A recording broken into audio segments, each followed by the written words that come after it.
Alhamdulillah wassalatu wassalamu ala nabiyil mustafa wa ala alihi wa sahbihi al-sidqi wal wafa wa ba'd. Semua salah syukur dan rahmat Allah subhanahu wa ta'ala. Alhamdulillah kita memasuki pada hari yang kelima dari bulan Ramadan. InsyaAllah Allah memberikan kekuatan terus sampai akhir bulan untuk menjalankan puasa Ramadan. Masih tentang ibadah puasa, ini puasa Masya Allah susah sedikit, susah sebentar, haus sebentar, lapar juga sebentar, tapi insya Allah pahalanya sangat besar daripada Allah subhanahu wa ta'ala. Karena diantara faedah puasa juga adalah puasa ini dapat menghapuskan dosa-dosa kita. Namanya manusia tidak luput dari perbuatan dosa, baik disengaja maupun tidak disengaja. Maka insya Allah dengan puasa kita ini akan menghapuskan dosa-dosa kita.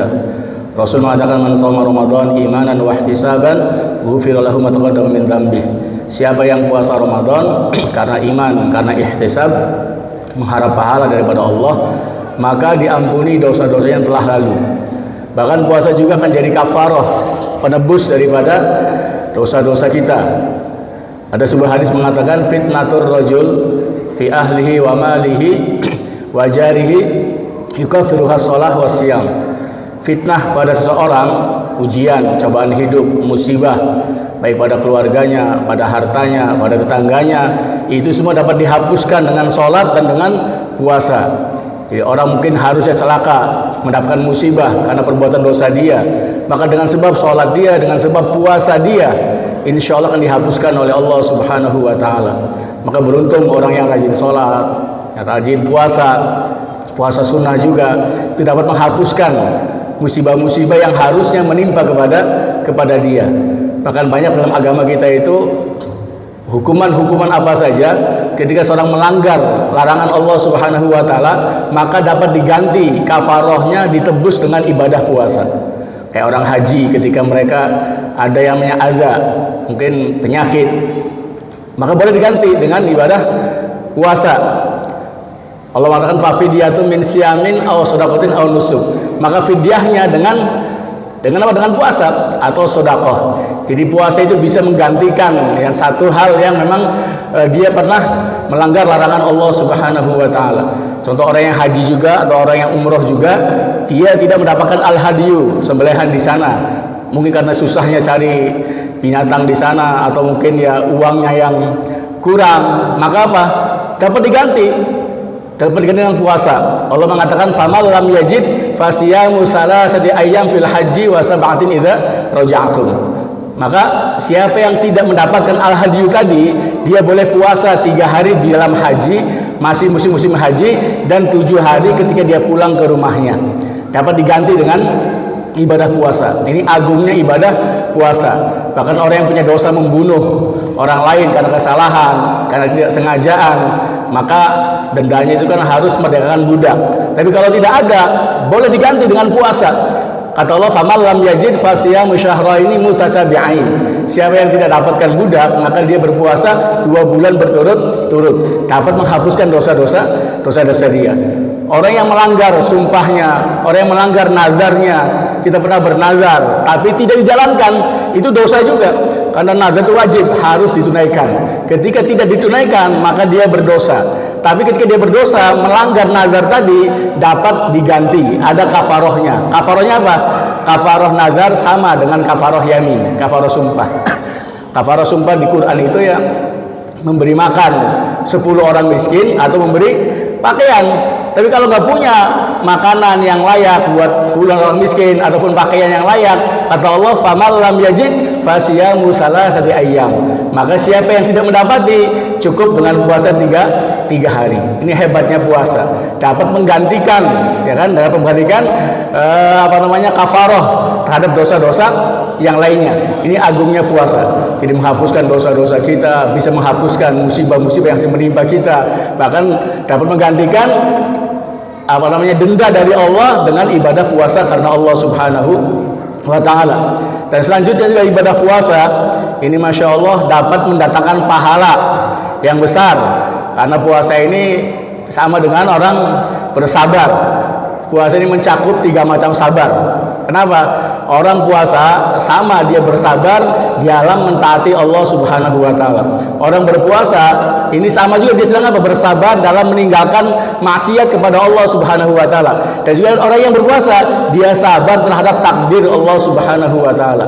Nah, ketika orang dia bersabar atas 3 perkara tadi, maka balasan orang yang bersabar daripada Allah Subhanahu wa taala akan mendapatkan balasan yang tanpa batasan. Allah mengatakan innama yuwaffas sabiruna ajrahum bighairi hisab. Orang yang bersabar itu akan dibalas oleh Allah Subhanahu wa taala tanpa hisab, tanpa hitungan, tanpa batasan. Ini buat orang yang berpuasa. Orang yang berpuasa juga insya Allah doa-doa dia, keinginan-keinginan dia, hajat-hajat dia akan dikabul oleh Allah Subhanahu wa taala, akan dipermudah, akan dibantu oleh Allah Subhanahu wa taala. Orang rajin puasa, dia punya keinginan pasti ya kan akan dikabul oleh Allah Subhanahu wa taala. Da'watus shaim la turad. Doanya orang yang berpuasa itu tidak akan ditolak. Rasul mengatakan ada 3 doa yang tidak akan ditolak oleh Allah Subhanahu wa taala. Apa? Yang pertama da'watus shaim. Doanya orang yang berpuasa.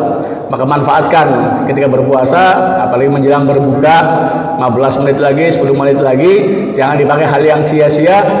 Gunakan untuk berdoa kepada Allah Subhanahu wa taala. Itu saat-saat mustajab ketika orang berdoa dalam ibadah puasanya. Doanya orang yang zalimi, doanya musafir, itu doa yang tidak akan ditolak oleh Allah Subhanahu wa taala.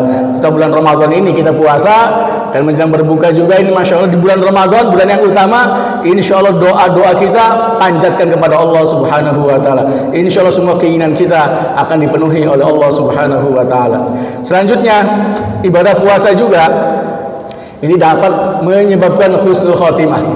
Kalau orang sedang berpuasa, walaupun sehari dia puasa karena Allah Subhanahu wa taala, tiba-tiba meninggal dunia, ini beruntung Masya Allah. Orang sedang beribadah, puasa, dia meninggal dunia, mati husnul khotimah, dan insya Allah dijamin surga bagi dia. Karena orang itu mati tergantung akhirnya. Kalau mati sedang sholat, dibangkitkan dalam keadaan sholat. Orang mati sedang haji, dibangkitkan dalam keadaan haji. Ada sahabat lagi haji naik onta, terpelanting dari ontanya, ya kan? Maka kata Rasul, biarkan dia, jangan mandikan, jangan kasih minyak wangi. Kenapa? Fa innahu yub'atsu rabbi. Dia dibangkitkan nanti di akhirat dalam keadaan bertalbiyah. Jadi orang yang mati dalam keadaan berpuasa sama dia dianggap husnul khotimah. Atau orang yang dia mati setelah berbuka puasa, baru saja habis minum, makan sedikit, dia meninggal dunia, ini pun husnul khotimah. Insya Allah dia jadi ahlul jannah. Ada hadis secara khusus mengatakan demikian. Jadi beruntung ya kan orang yang Masya Allah Ramadan yang meninggal, bukan bagi kita ingin meninggal, tapi ini takdir Allah, itu tanda husnul khotimah. Insya Allah matinya bagus. Dan juga orang yang berpuasa itu insya Allah puasanya akan menolong dia di akhirat nanti, akan memberikan syafaat kepada pelakunya. Rasul mengatakan puasa dan Quran ini akan menolong orang-orang yang selalu melakukannya. Maka di hadapan Allah ini Quran akan bicara, ya Allah, saya telah mencegah orang ini dari makan dan minum dari syahwatnya di siang hari, padahal semuanya halal bagi dia, tapi dia tinggalkan semata-mata karena aku. Dia berpuasa karena engkau. Ya Allah, izinkan saya ingin memberikan syafaat pertolongan kepada orang tersebut. Insya Allah akan ditolong oleh puasanya. Jadi puasa ibadah yang abstrak ini Masya Allah di akhirat dapat menolong kita, dapat membantu kita. Quran pun sama, akan datang menghadap Allah, ya Allah, saya telah mencegah orang ini dari tidur di malam hari. Dia baca dia baca kitabmu ya Allah. Maka apa? Izinkan aku ya Allah untuk menolong orang tersebut. Maka syafaatnya puasa, syafaatnya Quran diterima oleh Allah Subhanahu wa taala. Bahkan syafaatnya Quran ini sangat-sangat hebat, mengalahkan syafaatnya para nabi, malah mengalahkan syafaatnya para malaikat. Karena para malaikat makhluk, para nabi pun makhluk, tapi Quran bukan makhluk. Kalam Allah, firman Allah, sifatnya Allah, maka dia pasti ya kan diterima syafaatnya oleh Allah Subhanahu wa taala. Maka puasa sama Quran ini nggak bisa dipisah. Ramadan siangnya Allah wajibkan puasa, dan juga Ramadan ini bulan diturunkannya Al-Quran. maka yang paling pas puasa digandeng dengan Quran. Ya kan, makanya Imam Syafi'i rahimahullah, beliau itu satu hari 2 kali khatam. Jadi 1 bulan 60 kali khatam, masya Allah. Dia kejar, dia cari pahala Allah Subhanahu Wa Taala. Dan Quran pasti memberikan syafaat. Puasa pun sama, akan memberikan syafaat. Jadi yakin dan yakin kita puasa dan Quran ini akan menolong kita di akhirat nanti. Kata Rasul, orang yang rajin baca surat Tabarok saja setiap malam sebelum tidur, itu nanti Tabarok menjadi anak muda di kuburnya, menemani dia. Kalau ada mungkar nakir datang, nanti dibela sama pemuda tersebut yang merupakan surat Tabarok. Makanya Rasul mengatakan ada 30 ayat dalam Al-Quran. Kalau seseorang hamba baca di malam hari, maka dia bebas dari siksa kubur. Surat apa itu? Surat Tabarokalladzi biyadihil mulk. Ya kan, Quran baru Al-Mulk, belum lain-lainnya. Jadi intinya puasa ini akan memberikan syafaat kepada pelakunya, akan minta ya kan kepada Allah syafaat untuk menolong orang tersebut.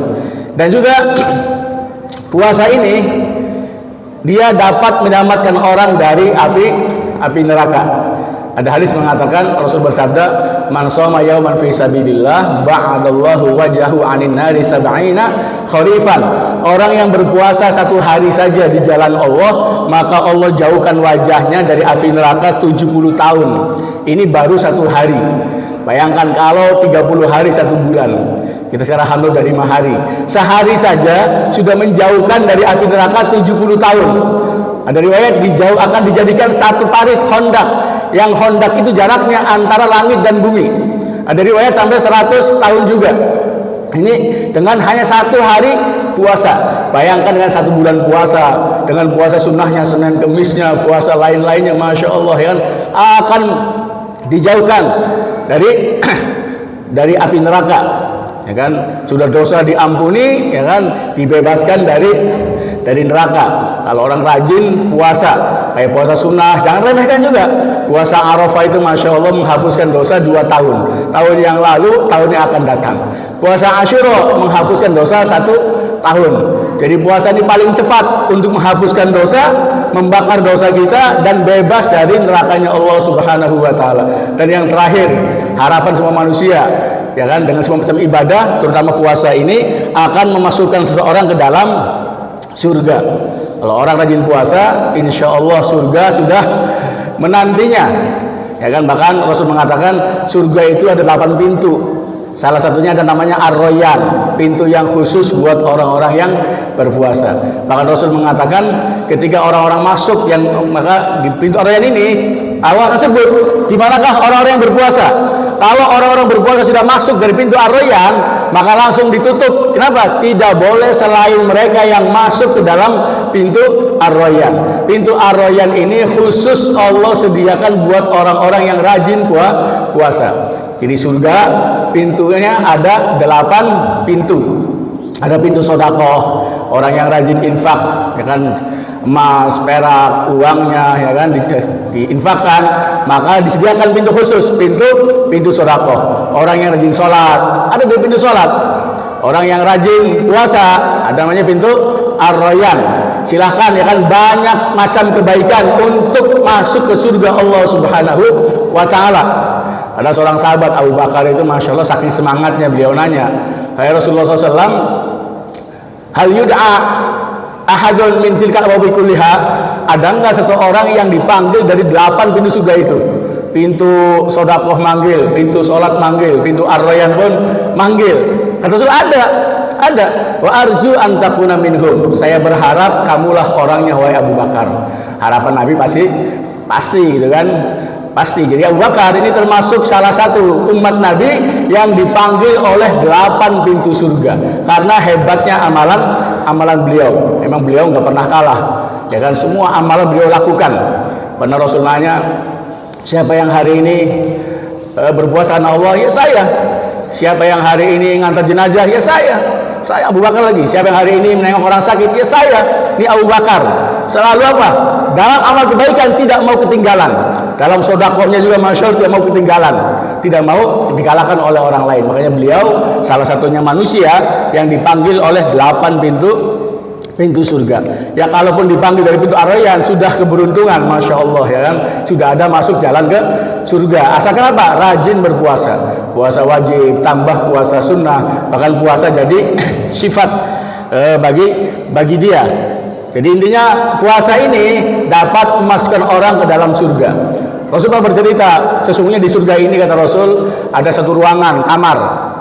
Kamarnya itu sangat ajaib. Bagian luar bisa dilihat dari dalam, bagian dalam bisa dilihat dari luar. Saking indahnya, pakai kaca apa gitu kan. Akhirnya ada yang orangnya bertanya, ya Rasul, buat siapa itu? Kamar seperti itu buat siapa di surga? Maka kata Rasul, bagi siapa? Liman atobal kalam, bagi orang yang membaguskan ucapannya, ya kan? Wa tamatoam, dan bagi orang yang memberi makan orang lain, wa ada masyam, dan dia melanggengkan terus menerus berpuasa, bukan hanya yang wajib, ditambah puasa-puasa sunnahnya. Wasallu billaili wan nasu niyam, dan dia sholat di malam hari dalam keadaan manusia tertidur. Nah, orang yang melakukan 4 hal tadi, diantaranya dia dawam puasa, insya Allah disediakan ruangan khusus di dalam surganya yang sangat-sangat mengagumkan. Jadi inti semua ibadah insya Allah akhirnya apa? Selamat dari neraka, masuk ke dalam surga. Kenapa selalu demikian? Takwanya demikian, sholatnya demikian. Itu harapan kita. Itu tujuan yang penting dalam kehidupan. Kalau orang sudah selamat dari neraka, masuk ke dalam surga, itulah kebahagiaan yang sebenar-benarnya, kebahagiaan hakiki. Allah mengatakan faman zuhziha 'anil nar wa udkhilal jannah faqad faz wa mal hayatud dunya illa mata'ul ghurur. Siapa yang dijauhkan dari neraka dan dimasukkan ke dalam surga, maka dia telah sukses, telah beruntung, kata Allah. Wa mal hayatud dunya illa mata'ul ghurur. Tidaklah kehidupan dunia ini hanyalah kesenangan yang menipu. Kalau orang bahagia di dunia, bukan bahagia yang sejatinya, bukan bahagia yang sebenarnya di akhirat nanti. Kalau orang selamat dari neraka, masuk ke dalam surga Allah Subhanahu wa taala. Siapapun dia, mau kaya, mau miskin, mau pejabat, mau rakyat jelata, kalau dia selamat dari neraka masuk dalam surga, itulah kebahagiaan yang sebenarnya. Dunia hanyalah kesenangan, memang menyenangkan, tapi menipu. Ini menipu, ya kan? Kalau tidak dengan iman, dengan takwa, pasti tertipu dengan dunia tersebut. Semoga Allah Subhanahu wa taala tetap memberikan semangat kepada kita untuk melakukan ibadah puasa, walaupun baru awal-awal 5 hari, tapi insya Allah ini sebentar saja, ayam ma'dudat, dan lihat pahalanya sangat-sangat besar balasan dari Allah buat orang-orang yang rajin berpuasa.